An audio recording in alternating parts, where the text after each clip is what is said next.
এই সিজনটা কিন্তু একদমই পারফেক্ট যে কোনো রকম আচার বানিয়ে সারা বছরের জন্য স্টোর করার।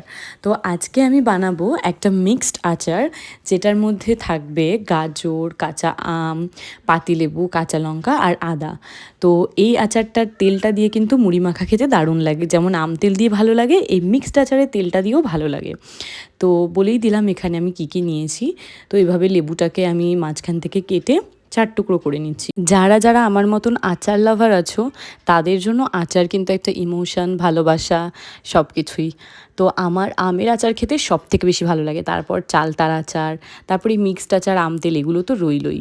তোমাদের কার কোন আচারটা খেতে বেশি ভালো লাগে অবশ্যই কিন্তু আমাকে কমেন্টে জানিও। এই দেখো প্রত্যেকটা জিনিস আমি কেটে নিয়েছি, গাজরটাকে সরু সরু করে আর আম আর লেবুটাকে একই রকম চৌকো চৌকো, লঙ্কাগুলোকেও একটু বড় বড় করে কেটেছি আর আদা কুচি করে নিয়েছি সরু সরু করে।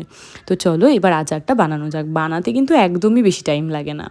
প্রথমে আমি এখানে 300 গ্রাম মতন সর্ষের তেল নিয়েছি। সর্ষের তেলটাকে ভালো করে একটু গরম করে নেবো। যখন গরম হয়ে আসবে তখন একটা চামচের ভর্তি করে 5 ফোড়ন দিয়ে দেবো, আর সেই চামচেরই হাফ চামচ দেবো জোয়ান।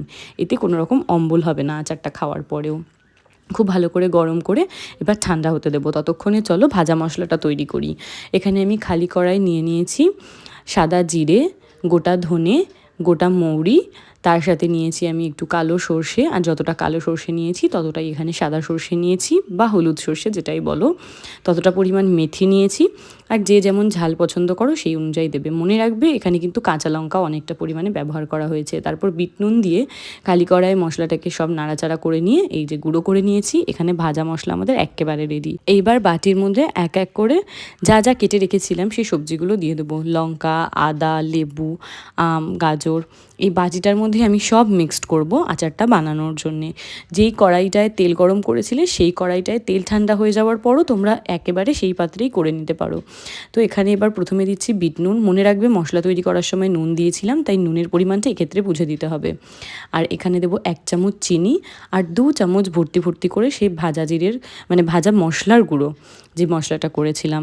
আর তারপর দিচ্ছি আমি এখানে হলুদ, আর দিচ্ছি কাশ্মীরি লঙ্কার গুঁড়ো।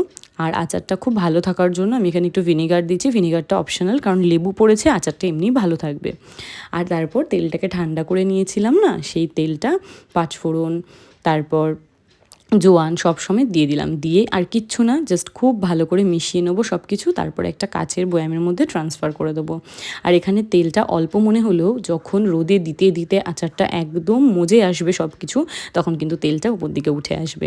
আর সারা বছর যখন তোমরা এই আচারের তেলটা খাবে, যদি মনে হয় কম হয়েছে, যখনই রোদে দেবে একটু করে তেল গরম করে দিয়ে দিতে পারো। তো এই আচারটা দেখতে এক বয়াম লাগলেও পরপর 7 দিন রোদে দেওয়ার পর আচারটা কিন্তু পুরো হাফ হয়ে যাবে। তো কেমন লাগলো এই আচারটা অবশ্যই আমাকে কমেন্ট করে জানিও। So by.